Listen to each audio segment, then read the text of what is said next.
Tiger fans, welcome to another episode of Tiger Talk with the 1400 Club. I am the Corey C. Make sure you subscribe to the podcast so you don't miss an episode. You can find us anywhere you find podcasts, whether it be the Apple Podcast app, the Google Podcast app, Spotify, and of course YouTube. So make sure you follow the show and tell every Tiger that you know. And remember, when you support Tiger Talk with the 1400 Club, it all helps the cause, which is the I Love Jackson State University. All right, the last of the major sports pro leagues kicks off this week, and BetOnline is your top spot for all your NBA action this season with MLB postseason, NFL, and college football, and NHL in full swing. BetOnline is your number one source for wagering, news, odds, trends, and predictions. Get everything NBA at your fingertips with both desktop and mobile access for every sport anytime. So head on over to BetOnline today to get in on the action. And don't forget to use the promo code BELIEVE, that's BLEAV, to receive your 50% welcome bonus on your first deposit. BetOnline, where the game starts. All right, let's get right to it. He needs no introduction. He's QB1. Welcome to the show. Finally, JaCobian Morgan. What's up, Corey? How you doing? Hey, man, doing well, man. I'm glad to finally have you on the show. I know we've been talking about this since before the season started, but we had some hiccups. But I think this is the right time to bring you on. Yeah, it's perfect time. Perfect time. No doubt, man. So how's everything? How's life? Everything was going good. Just day by day, taking everything one day at a time. So a lot of new things going on, but just day by day. Absolutely. A lot of things and a lot that we can talk about. We want to get to it, but let's take it back. Let's start back in high school. I know you're proud Canton Tigers, so let's go back to Canton. Exit 119, as they say. Yes, sir. Class of 2023 star quarterback. But I want to talk about their recruitment because I follow recruiting closely. Ken, Clark, Zoe, the whole Tiger Talk family, we're all over it. And we remember back in high school, we saw your name as far as Jackson State recruiting heavily. And, we thought we may get you. So tell me what you remember about their recruitment. Yeah, see, growing up, I always knew about Jackson State. That's what I grew up in. Jackson State, that's all the thing I love. So when I got the offer, I was pretty much sure that I was going to Jackson State, and that was like my mind was made up. But then I had Syracuse to come in. They started talking a little good things about what they can do and how they can, how I could benefit from them. But yeah, my main mindset was I always been Jackson State. Like I said, I actually really didn't grow up in that stadium. That's all I know. Jackson State taught me everything I know. So it was a bittersweet moment because I knew I was leaving my hometown and the school that I always wanted to attend, but I'm glad I'm back now. So I'm glad you cleared that up because that's what we heard. It's always rumors, but those of us who followed it closely, we thought we were getting JaCobian Morgan and Jackson State, and then we saw Syracuse. So just for the record, you're saying Jackson State was close to signing you. How close, and why did we miss out? Yeah, Jackson State was very close. Like I pretty much knew. Like actually, at one point, my coach, he was telling coaches like, he's going to Jackson State. You don't even have to recruit him. So I knew I had my mind made up, and then it was just last minute, the bigger school, that type of thing. And it was just, bigger, at that time, it was like the public and you want to, put yourself in the best shoes for your family and situation like that. So, yeah, it was always Jackson State, though. But kind of just last minute thing. Yep. And so you said you kind of grew up in the stadium. You have immediate family members who went to Jackson State, right? Your mom, did she go to Jackson State? Yes, sir. My stepmom, she went to Jackson State. My stepmom, okay. Yeah. My auntie, she's a diehard Jackson State. She went to Jackson State. I have a lot of family members that go to Jackson State. So ultimately, like you said, you end up going to Syracuse. Now, that's pretty far away from the SIP. Was that your first time being that far away from home? Yeah, but it really didn't affect me. But that definitely was like the farthest I ever been away from home. It was a new culture shock, but I felt like it was nothing I couldn't handle. Only thing, it was very cold up there, but coming from Mississippi all the way to New York, the snow, we don't really get snow down here. So that was the fun thing that I was experiencing, actually a new life that's out there. So, I mean, it was a culture shock, but, I enjoyed my time up there. What was the biggest adjustment? I know you talk about the snow. It doesn't snow much in Mississippi. But other than that, what would you say was the biggest adjustment? Just getting to know, like, all different kinds of life, like people that doesn't look like you, that may not talk like you, that may not, do the things you do. But, just growing as a family up there and, having bonds that I have now, that was the biggest thing. Gotcha. So talk about your time playing with the Orange. I remember you getting some starts early on at quarterback up there. Yeah, I had a couple starts up there.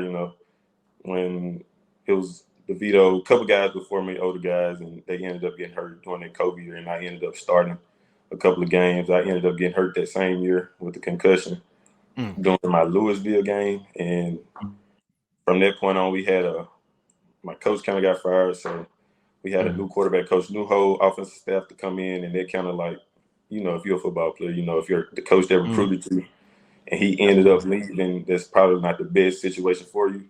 But I ended up trying to stick through it, still compete with the guys that they were bringing in. I still had a great time up there competing with the guys. I was going back and forth, but as the Mm. coach that just coming in, he's going to play the guys he wanted to play, so I respected it and understood it. Yep. You talk about, the importance of the coach that recruited you being there. So let's go back to your Jackson State recruitment. Who was the lead recruiter back then, the first time around? Who recruited you out of high school from Jackson State? It was Coach TC. Yeah, he was That's what I thought. my recruiter. Yeah, yeah, he was my Yep. main recruiter. I remember like it was yesterday. We went to a basketball game, and he was right there, just telling me how much he wanted me to be at Jackson State. And I pretty much was knowing at that time. I knew everything about Jackson State. He was just another coach talking to me, but I could have told him everything about Jackson State too. So Okay. it was a fun time. It was, yeah, he was the main one recruiting me, and yeah, it's crazy how he's Gotcha. still here to this day. Absolutely, man. It worked out the way it was supposed to because you look up and TC Taylor is the head coach at Jackson State, the person who recruited Crazy. you, and you've already talked about the importance of the recruiter being there. So now the recruiter is the head coach. So how surprised were you to see that, and how much of a factor did that play into your decision to come to Jackson State?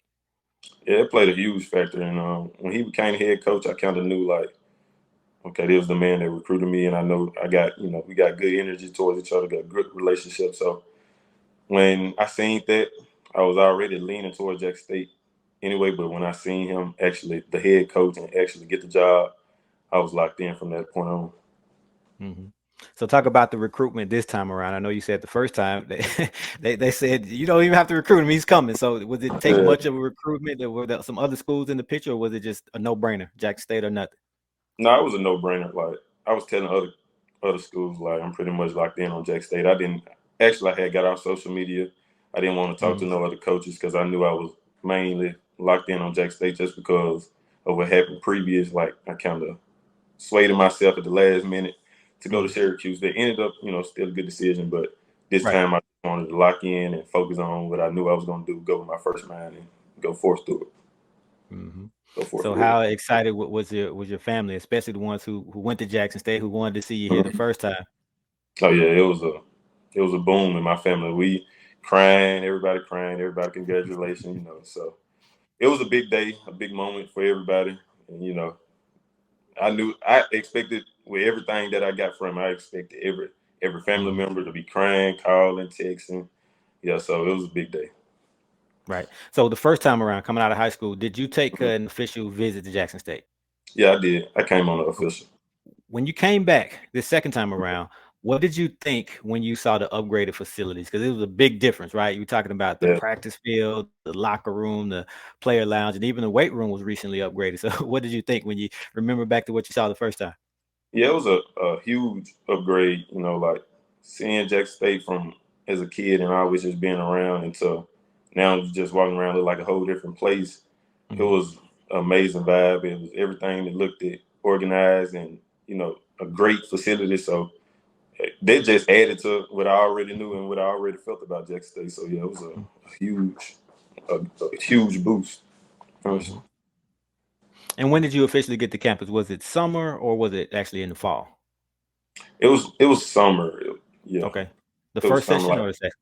yeah, the first session. Okay, so you got that for the first session. So you got a little bit of a late start compared to, some of the other guys, but you were in that quarterback race the entire time, and then Mhm. you suffered that hand injury. So talk to us about the injury, what you can disclose now. I know back then a lot of people didn't know. The fans were wondering where's JaCobian Morgan? Is he in the mix? Why is he not playing? But again, they just didn't know that a lot of it had to do with that hand injury. So how disappointing was that, and how much of a setback was that? Yeah, it was a very disappointing time because it was like 2 weeks until the game, until our first game, I think. And it was a freak accident. The guys we was competing like we always do. Threw a pass, came down on his helmet, and instantly I knew something was wrong with it. I couldn't grip nothing. It was just steady swelling.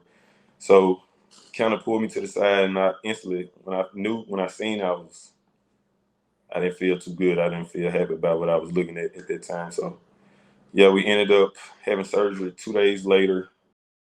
It was a successful surgery, very fast and efficient. So I was out for a whole month without playing football, and I didn't travel the first 4 games at all. So we it was we tried to keep it away from the media because there was just Yep. something that we didn't want publicized at that time, and just didn't want all that attention focused on the wrong thing. We just wanted to focus on the game. So yeah, after that, it was a tough time, just doing rehab 3-4 times a day because originally they was looking at like 8 weeks Wow. that I was gonna be out. But we started doing rehab like 3-4 times a day. And so that 8 weeks became just a month, 4 weeks. So Wow. I ended up being able to get out my cast 4 weeks. And then the day I got out my cast, I realized I could grip a football, and I was just from here to 1 yard. It was just me and one of my receivers. I'm just trying to, just give him a touch pass, see how I feel. First day was kind of iffy, but then the second day I kind of started gaining my strength and gaining my confidence that, just believe in it. It's fixed now. So yeah, just all of that just playing in a part, trying to get that finger back right. But now it's 100%. I feel very happy about it. I feel like I can do anything just like that I've been doing before then. So yeah. Wow. So this was an 8-week injury, but you pretty much doubled up on the rehab to cut the time in half. Yes, sir. 8 weeks, cut it to Wow. 4. Wow. Yep. And like you said, you wanted to kind of keep it out of the media. And I joked earlier about us talking to you about coming on the show earlier in the season. That's when we were going to have you on the show, and then we saw Yeah, you had the cast on. We said, "No, let's scrap that interview. yeah, We don't want to put yeah. that I out there." remember. So absolutely, absolutely. So yeah, we would have had you on the show then. Now you mentioned not traveling with the team, but did you travel on your own? Did I see you in Atlanta? Yeah, I definitely got in that truck because it was like that was my guys, that was my brothers, and there's just nothing in me that just could sit at the house. So I just got in the truck, I drove them little hours, and got on back. And it was actually they had to tell me like the next game because I was willing to do it every Mm-hmm. game. Them really like my brothers out there, and I really love them guys. So it was like I do it every week, like the FAMU game, every game. I was willing to get in that truck and drive. So yeah, it was a Mm-hmm. fun moment. But now looking back on, I'm glad I stayed at the house, did my rehab, and got back out of there quicker. So they had to tell you to stop coming, stop going to the Yeah, games. I was coming. Like when nobody go tell me not to come. Like Coach TC, my quarterback coach, I was Mm-hmm. coming. That's funny, but no, that just shows your support, man. Shows you, team player. You got everybody's back. That's huge to see. For them to see that early on, seeing that you had their back, especially as the quarterback. So now it's your opportunity. You don't have to prove anything to them. They already know this guy. He's with us. He's for us. For you to make those sacrifices to go up there, especially when you had that injury. So definitely that Mhm. says a lot about you.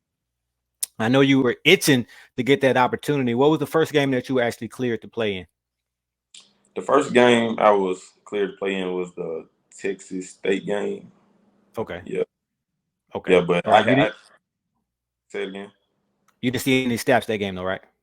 Yeah, I didn't see any snaps that game. That was like my first week back, so I really didn't practice much. I Mm-hmm. probably practiced like one practice. I was doing little periods, individual periods, but I really didn't get no plays or anything. So that counted. I actually started to count that into like the 5th week because I really barely even touched the ball or anything. But yeah, that was the game I actually suited up and I was on the sideline. I knew Yep. I probably wasn't going to play, but I was on the sideline with my guys.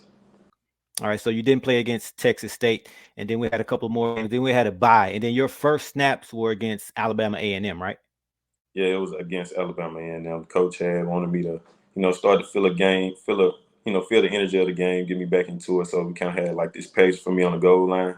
So when we got on the goal line, it was time to use it.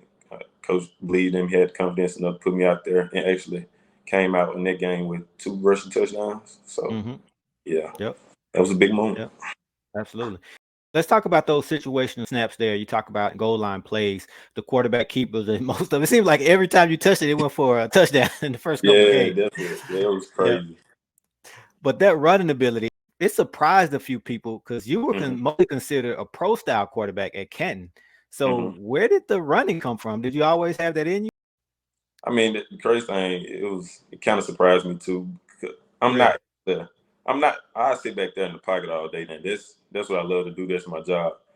But learning from Syracuse and learning that, just going up there and experience what I had to experience. A running part of the quarterback is definitely a huge part, just as the arm. Like you can't just sit back there and be a one read guy and take sacks. So you have to be able to use your legs and use your arms just as well. So once I started to learn that part of the game, I started to develop like running skills and just working on my running just as much as I work on my arms. So then when it came to it in the game, it just felt natural to me. But yeah, I was never actually a runner. Like even my dad, when he came home, he was like, "Where you get this running from?" I was like, Hmm. "Man, I don't even know. I just been just working out on it, and so happily it just paid off." Hmm. Yep. Yep. And it was several games, I think, before you even attempted a pass. I don't know if you attempted a pass before your first start. So, Nah, it's crazy. right, right. They're crazy, right? So was Yeah. that because of the hand injury or was that just the strategy and that was by design? Yeah, it was more of a strategy and by design because I was throwing Okay. by that time in practice. It was Okay. just the goal line packages that worked out, so we just wanted to run because it's right there. So you might as well just try your luck and running first. But if those things didn't work, we probably was still going to pass. And actually, the homecoming game that was a pass, but I ended up running it. So Okay. Okay. yeah. Gotcha. Gotcha. All right. And then your first game at Mississippi Valley State, your first start, Hmm. you talked about it earlier. You mentioned your dad, but you get that huge surprise right before the game. So tell us about that. Yeah, it was yeah, that threw me. That was crazy. I thought he was coming home on Thanksgiving and he just popped up. So it was very emotional. Mhm. You guys put the video out on it, so I actually I haven't really looked at it. I looked at it once, Really? and Mhm. when I seen it, it made me emotional again. So I've been trying to stay Wow. away from it. Trying not to look at it too many times. Because it still hit me. It's still new to me. But yeah, that was crazy. It was a whole lot of emotion. My family was in the stands, and my dad first start. There was a lot going into that game. Wow. So talk about that, all the emotions. Of course, your first start, your family, your dad, and I would imagine. Well, I don't know. Were you nervous before that? Before you saw him, were you already nervous? And if so, did that make you more nervous, or was that the thing that made you nervous? Just talk to me about those nerves. Yeah, I'm not pretty. Like, I'm not a nervous guy because like I feel like I've been doing this since I was a kid. So me being Mhm. nervous, if I'm nervous, I feel like I'm not prepared. So I was prepared the whole Mhm. week. So when he came, it wasn't a sense of nervousness. And when I seen my family, no, I wasn't nervous. It was just the emotions were high at that time. Because now I'm crying and Mhm. doing all of that. There is just trying to get myself back to game mode and get my mind back Mhm. right to game mode. But no, I wasn't nervous or anything like that. Mhm. How long had it been since you last saw him? Before that? It's been a while. It was like I really can't remember. I know it was like 5. I really want to say like 7 months because when I Okay. came home, he was already gone. But I had came home prior to when I first came home for that first summer session, and I seen him, and that's when he told me. So I'm thinking it was around I want to say March or somewhere up in there. Mhm. Okay, so it'd been a few months. Yeah, Good stuff. Good stuff. So, despite all the emotions, you go out there and get the victory 21-7 over Valley. Should have been 21-0. Actually, probably should have been yeah. about, well, what do you think that score should have been?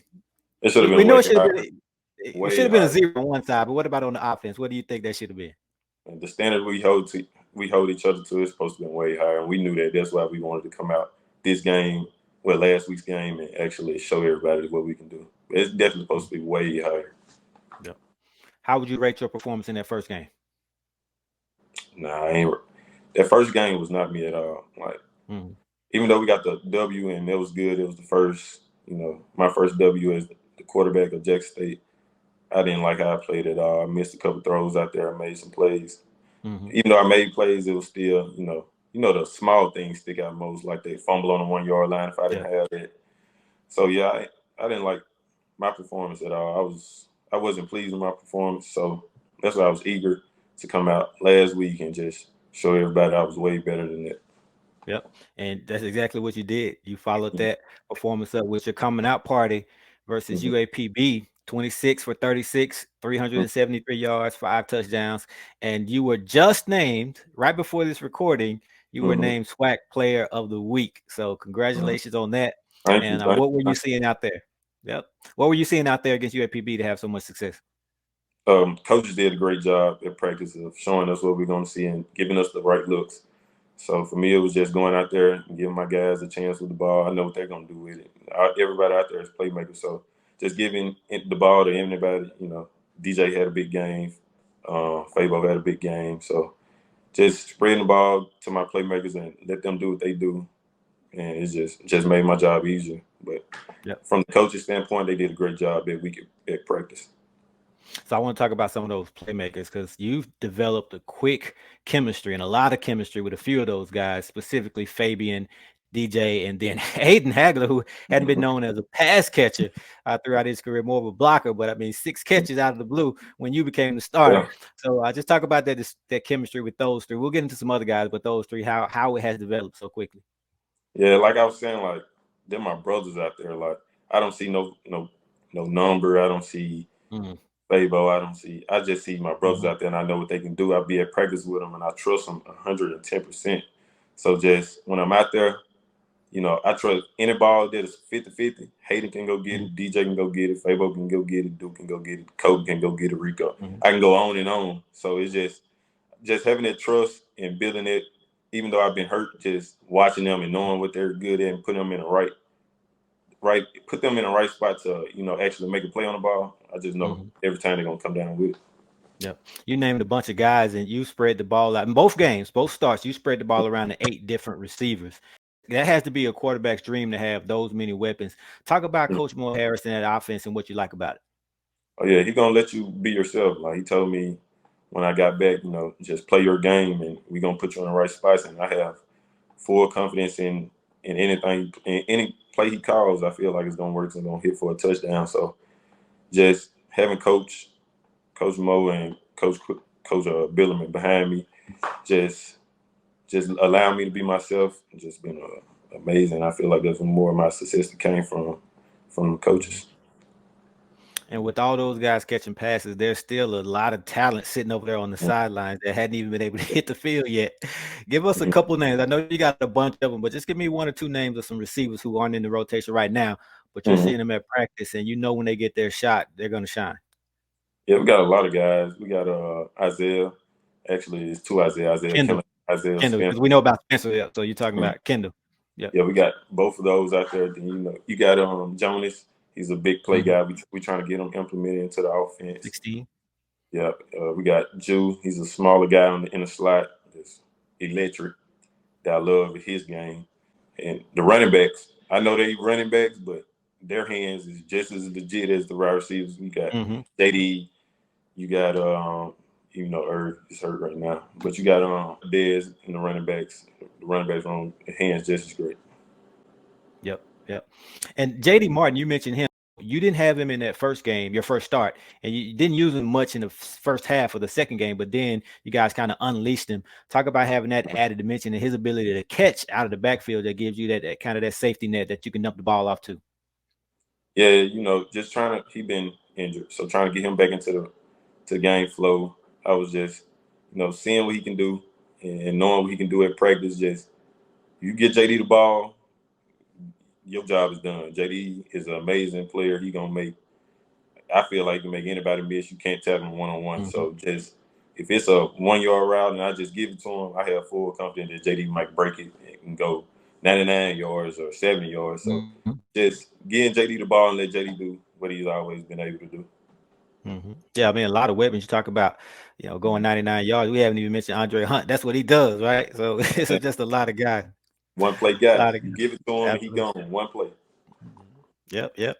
And Mhm. your quarterback coach, you mentioned him, Coach Quinn Billerman, QB. With his initials, he had to play QB, and he had to be a quarterback coach, Yes, QB. sir. But I just talked about how he's helped you as a quarterback in this system. Yeah, he's helped me tremendously. The confidence and the relationship me and him has had just and helped me unleash another side of me that I didn't even know I had. So just have somebody that supports you 110%, that understands anything you're going through the ups and downs, and being able to help you out at any time, even when he's mad or we might not be on the same page. But even though he's willing to help me out and give me the right things, give me the right confidence to go out there and make another play. Yeah, Coach Bielema, he's been a great coach. Mm-hmm. And we got to have you talk about Coach TC. Obviously, when he first started recruiting you, he was a position coach, and now being the head coach, he'll talk about what it's like playing for him. Yeah, playing for Coach TC is like I can't even describe it. Like I never had that type of feeling where it's like your coach actually he feels like one of the players. Like when you playing with him, Mm-hmm. he's enjoying the game. He's very enthusiastic. If you scored, he's gonna celebrate with you. He loves the game just like one of us. He's not. I don't even know how this. That's the crazy thing. Like I be trying to. I get asked this question get asked a lot, and it's just like Coach TC just feels like one of us. He's Mm-hmm. it's an amazing feeling. Like I just can't even describe it. He's just a player's coach. Mm-hmm. Absolutely. All right, man. So you said you grew up a fan, came to a lot of games. So what is it like? You already knew what that environment and that atmosphere at the vet was like, but what has it been like actually being a Tiger and playing in front of these fans? It's been everything that I thought it was gonna be growing up. Like I said, I just feel like I grew up in that stadium. I've been there 18 years, just season tickets since I was a baby. So being able to actually come from out the stands into the field and Mm-hmm. actually just playing, man, it's like a dream. Just like I'm still living in a dream. I'm just right now. I'm just steady grasping it, like that I'm actually the quarterback of Jackson State. Even though you always had this vision, like man, when I do this, I'm gonna be the quarterback. I'm have these games and do this and that. But it's just still like a dream. Like I'm just living in it. That's why I say I just take one day at a time. I don't really be on Mm-hmm. social media. I just do what I got to Yep. do. For me, it's just an eye-opening situation right now. For me, still a dream. Right. And have you started to envision yet Saturday running out that tunnel as the starter? Because you've been out of the tunnel several times, even played in the stadium as a backup, but now running out knowing you're going to start. Have you started to kind of think about that and imagine what the emotions may be like? Yeah, crazy thing. Me and my dad was talking about it last night. He was telling me how would it feel, how it's gonna feel going out there as the quarterback of Jackson State, and I was telling him like, man, I don't even know. It's just something I just got to experience right Mm-hmm. now. Got Right now, experience. you just try to play it cool, and you Yeah. gonna let it get to you. But when I get out there and just hear that crowd, and I know I'm the first guy to walk on that field when the offense get called out there, it's gonna be something special for me. Mhm. It's gonna be a very special moment. Absolutely. Absolutely. And how has your life changed since you became the starter? So give me a story. I know the social media probably started blowing up, and I don't know, maybe when you go to the store, grab something to eat, hearing from the fans. Yeah, Give me a story. just I say the biggest thing that I can say is after the games, getting to take the pictures with the kids. Like Mhm. I'm not a public guy. Like I Okay. don't really, I'm not really outside doing too much of anything. I'm more in the house. So the older adults they'll come ask for pictures, but when the kids come, it's like it give me a Hmm. different type of feel. Like, and it makes me feel good because I was one of them. Like I seen the Right. players, and I can rename so many players just growing up that now I'm one of the ones that they taking pictures with. So that's been the biggest thing with me, just taking pictures with those kids, knowing I was them, feel like yesterday. So yeah, that's the biggest thing. Any player that you remember growing up that stood out, that stands out now, maybe one of your favorites, or just too many to name? Gee, I hope I don't go blank right now, but I could name. Okay, we got Rico Richardson, we got Yep. Casey Terrio, we got I remember Coach Rick Comedy. Hmm. Uh, um, who was Definitely. yeah, it was I remember Chris Ivory. I remember he had his brother at Valley, and they played Mhm. against each other. Um, I could tell. I could tell. I could tell you followed the team growing up. yeah, You naming some names. You put some names out there. So one yeah. player I want to. He was probably a little bit before your time, but we still mention his name a lot. He's one of the greatest. He played your position. Before I tell you about him, I want to ask you about the celebration that we see. That celebration. So tell me about that. Is that Superman or what is that? Yeah, see, Cam is my favorite player. Like he inspired me to do, how he inspired my game. So when I bring that out, it's just like if reliving that Cam moment, just reliving who I always watched growing up. So yeah, Okay. that's where I get it from. So I got a name for you. Like I said, a little bit before your time, but he's in the record books. Have you Mm-hmm. heard the name Robert Kent, quarterback at Jackson State? Man, it sounds so familiar.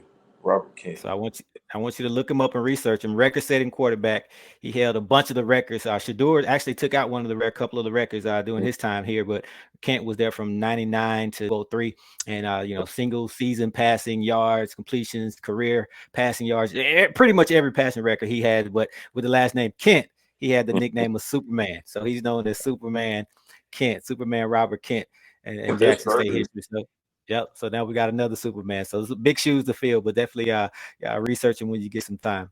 Great Yes, guy, sir. Robert Kent. Shout out to him. And then last thing, man, this is what everybody wants to know. Eligibility. How many years you got left after this one? After this one, I got two more because it says Wow. on it says on paper that I'm a redshirt junior, but I'm actually a redshirt sophomore because I Wow. had the COVID year and then I redshirted last year. So playing right now is a redshirt sophomore. So after this one, 2 more years left. Wow. So you got time to do some damage here at Jackson State, man. So we Yeah. love it. Absolutely love it. So a message for the fans. So if you're the quarterback of the future, tell them what they can expect. What do you want to say to them? What they can expect. They can expect somebody who's day in and day out the same guy who's going to work every day, get up at 5 in the morning, is going to learn everything he can about the game. And so on Saturdays, I can give them the entertainment that they want because at the end of the day, we are entertainment. Like we are Jackson State, we are for the people. So at the end of the day, come that Saturday, giving, how would I want to say this? Just giving the fans a show. That's what I want to do. That's what we're here for. Even though we're, college athletes, on their Mhm. Saturdays we turn that switch on and we are entertainers. So fans Absolutely. every time they can expect the show. Absolutely. All right, man. I know you said you're a private guy, not much on social media, but for the Mhm. fans who are on social media looking for you, if they don't know where you are, go ahead and give them that Twitter info. I guess they call it X now, Twitter, Instagram, or wherever else they can find you. Yeah, Twitter it should be JaCobian_Morgan, and Instagram is what I'm mainly on. Is Kobe X BBM, and the BBM part is a what I got from basketball group, my basketball group, Be Better Mentality, and they stick with me. So that's what that means right there. All right. QB1, JaCobian Morgan. Finally, we got him on Tiger Talk with the 1400 Club. He has a couple more games this season, and we want to see you go out with a bang. Yes, sir. Thank you. Thank y'all. All right, man. Okay, man. Take it easy. I take these.